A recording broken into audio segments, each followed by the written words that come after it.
பாக்கியலட்சுமி சீரியல்ல அடுத்து என்ன நடக்குதுன்னு பார்க்கலாம். இங்க ஈஸ்வரி பண்டத்துல புடிக்காம பாக்கியாவே ஈஸ்வரிய வீட்டு விட்டு வெளிய போக சொல்லிட்டா நல்லா இருக்கும்னு நினைச்சீங்கன்னா மறக்காம இந்த வீடியோக்கு லைக் பண்ணிடுங்க. வாங்க வீடியோக்குள்ள போலாம். இங்க கோபி வந்துட்டு ஈஸ்வரி கிட்ட சொல்லிட்டு இருக்காரு. அம்மா, இந்த மாதிரி நம்ம போயிட்டு வந்ததுக்கு, அது மட்டும் இல்லாம அங்கான எல்லா செலவுக்குமே காரணம் வந்துட்டு ராதிகா தான்மா, ராதிகா தான் இப்படி ஒரு ட்ரிப்ப வந்துட்டு அரேஞ்ச் பண்ணா அப்படிங்கிற மாதிரி எல்லாம் இங்க கோபி வந்துட்டு ஈஸ்வரி கிட்ட சொல்லிட்டு இருக்காரு. அப்பதான் இங்க ஈஸ்வரி வந்துட்டு இவ பண்ணால, நீதாண்டா சொன்ன, நீதான் எல்லாரையும் கூட்டிட்டு போறேன்ட்டு. இவ எதுக்கு பண்ணா அப்படிங்கிற மாதிரி இங்க கோபி கிட்ட ஈஸ்வரி கேக்கும். அப்பதான் இங்க கோபி வந்துட்டு, இல்லம்மா, இனியாம்மா டான்ஸ் காம்பினேஷன்ல தோத்ததுக்கு ரொம்பவே வருத்தப்பட்டு இருந்தா. அதுக்கு தான் வந்துட்டு இனியாம்மா வெளிய கூட்டிட்டு போலாம்னு சொல்லிட்டு ராதிகா எல்லாரையும் வந்துட்டு குடும்பத்தோட வெளிய கூட்டிட்டு போனாமா அப்படிங்கிற மாதிரி எல்லாம் இங்க ராதிகா பத்தி பெருமையா இங்க கோபி சொல்லவும், இத கேட்ட உடனே இங்க ஈஸ்வரி கோவப்பட்டு, அவ எதுக்குடா இதெல்லாம் பண்ணிட்டு இருக்கா? அவ ஒன்னும் அவ்வளவு நல்லவன்லாம் இல்லையே ராதிகா அப்படிங்கிற மாதிரி எல்லாம் இங்க ராதிகாவை வந்துட்டு ஈஸ்வரி சொல்லவும், இது எல்லாத்தையும் கிச்சன் ரூம்ல இருந்துட்டு இங்க பாக்கியாவும் ராதிகாவும் கேட்டுட்டு இருக்கிறாங்க. அப்பதான் இங்க ராதிகா வந்துட்டு பாக்கியாவை பார்த்துட்டு, பாத்தீங்களா, பாக்கியா அத்தை நான் என்ன பண்ணாலும் வந்துட்டு குறை சொல்லிட்டே தான் இருக்காங்க.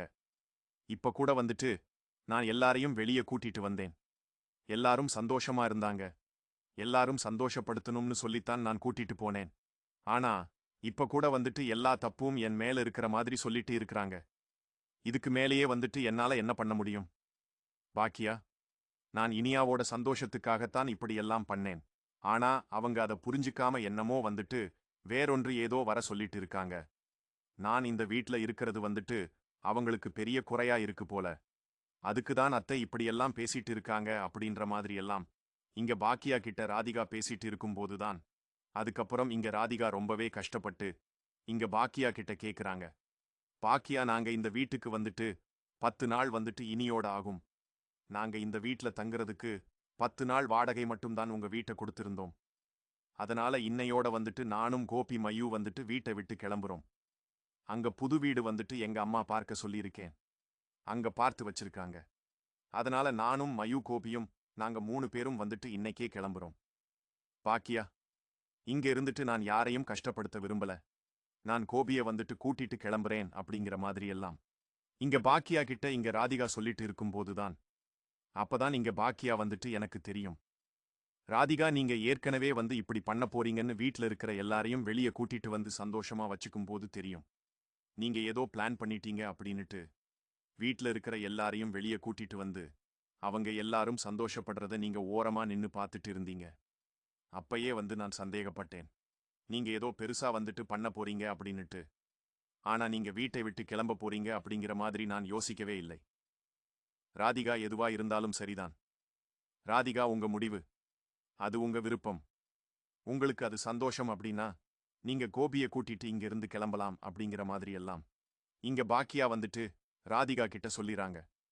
இத கேட்ட உடனே இங்க ராதிகா வந்துட்டு, சரி பாக்கியா, நான் இந்த விஷயத்த போயிட்டு கோபி கிட்டையும் அத்தை கிட்டையும் அது மட்டும் இல்லாம இனிக்கிட்டையும் சொல்லிட்டு வந்துறேன் அப்படின்னு சொல்லிட்டு அங்க கிச்சன் ரூம்ல இருந்து வெளியே வந்துட்டு இங்க ஹால்ல ஈஸ்வரி, கோபி, இனியா எல்லாருமே பேசிட்டு இருக்கும்போதுதான் அப்பதான் இங்க ராதிகா வந்துட்டு, கோபி உங்ககிட்ட ஒரு விஷயம் சொல்லணும் அப்படிங்கிற மாதிரி சொல்றாங்க. அப்பதான் இங்க கோபி கிட்ட அங்க ராதிகா சொல்லிட்டு இருக்கிறாங்க, நான் இந்த மாதிரி பாக்கியா கிட்ட வந்து பேசிட்டேன். நம்ம இன்னையோட வந்துட்டு இந்த வீட்டுக்கு வந்துட்டு 10 நாள் ஆகுது. இன்னையோட நம்ம வீட்டை விட்டு போக போறோம். நம்ம 3 பேரும் வந்து கிளம்ப போறோம். நீங்க கிளம்புங்க அப்படிங்கிற மாதிரி எல்லாம் இங்க ராதிகா கோபி கிட்ட சொல்லவும், இதை கேட்ட உடனே இங்க ஈஸ்வரிக்கு ரொம்பவே அதிர்ச்சி ஆயிருது. அப்பதான் இங்க கோபி எழுந்து ராதிகா கிட்ட சொல்லிட்டு இருக்காரு, ராதிகா, பாக்கியா ஏதாவது சொன்னாளா? பாக்கிய நம்மள வீட்டுக்கு விட்டு போக சொல்லி எதுவுமே சொல்லலையே அப்படிங்கிற மாதிரி எல்லாம் இங்க ராதிகா கிட்ட கோபி கேட்கும்போதுதான் அப்பதான் இங்க ஈஸ்வரி வந்துட்டு, உன்னை வேணா பாக்கியா வீட்டை விட்டு போக சொல்லியிருப்பா. கோபிய பாக்கியா வீட்டை விட்டு போக சொல்லியிருக்க மாட்டாள். நீ வேணா கிளம்பி உன் பொண்ணை கூட்டிட்டு கிளம்பு. கோபி வந்துட்டு என் கூட தான் இருப்பான் அப்படிங்கிற மாதிரி எல்லாம் ஈஸ்வரி சொல்லவும், அப்பதான் அங்க கோவப்பட்ட பாக்கியா வந்துட்டு இங்க கிச்சன் ரூம்ல இருந்து வராங்க. வந்துட்ட பிறகு இங்க ஈஸ்வரி பார்த்து சொல்றாங்க, இங்க பாருங்க, நான் ராதிகா வீட்டை விட்டு எல்லாம் போக சொல்லல. அவங்களும் எடுத்த முடிவுதான். அவங்க எடுத்த முடிவு நல்ல முடிவுதான். யார் யார் எங்க இருக்கணுமோ அங்கங்க இருக்கிறது தான் நல்லது. தயவு செய்து வந்துட்டு கோபி, ராதிகா, மயு அவங்க எல்லாருமே வந்துட்டு கிளம்பி போட்டோம். அவங்கள விடுங்க. திரும்பவும் வந்துட்டு கோபிய புடிச்சு வச்சிட்டு ஏதாவது பிரச்சனை பண்ணாதீங்க. இது அவங்களோட வாழ்க்கை எதுவா இருந்தாலும் அவங்க தான் முடிவு எடுக்கணும். அவங்க வந்து கல்யாணம் பண்ணிக்கிட்டாங்க. நீங்க வந்துட்டு இத தலையிடாதீங்க அப்படிங்கிற மாதிரி எல்லாம் இங்க ஈஸ்வரிய பார்த்து பாக்கியா சொன்ன உடனே இங்க கோவப்பட்ட ஈஸ்வரி வந்துட்டு, நான் எதுக்கு பாக்கியா தலையிடாம இருக்கணும்? அவ என் பையன். என் பையனோட வாழ்க்கையில நான் இல்லாம இருந்தா எப்படி? அது என் பையன் என் கூட தான் இருப்பான். இதோ நிக்கிறாளே ராதிகா. இவளையும் அவ பொண்ணையும் வேணா. வீட்டை விட்டு கிளம்ப சொல்லு. என் பையன் கோபி என் கூட தான் இருப்பான். இது யாரும் வந்துட்டு என்ன சொன்னாலும் என் பையன் கோபி வந்து என்னை விட்டு போக மாட்டான். அப்படிங்கிற மாதிரி எல்லாம் இங்க ஈஸ்வரி சொல்லிட்டு கோபி பார்த்துட்டு ஈஸ்வரி கேட்டுட்டு இருக்காங்க. கோபி, நான் சொல்றது கரெக்ட் தானே கோபி? நீ என் கூட தான் இருப்ப. அவ கிளம்புறான்னா அவ கிளம்பி போக சொல்லு. கோபி, நீ இங்கேயே இரு கோபி. அப்படிங்கிற மாதிரி எல்லாம் ஈஸ்வரி கோபியை பார்த்து சொல்லும்போது இங்க ராதிகா அப்படி பேசும். இங்க கோபிக்கு அடுத்து என்ன பேச தெரியுமா? அவ்விதையா நின்னுட்டு இருக்காரு. அப்பதான் இங்க பாக்கியா வந்துட்டு, இங்க பாருங்க அத்தை, நீங்க தேவையில்லாம வந்துட்டு பண்ணிட்டு இருக்கீங்க. இது அவங்க குடும்ப விஷயம். அவங்க பண்ணிப்பாங்க.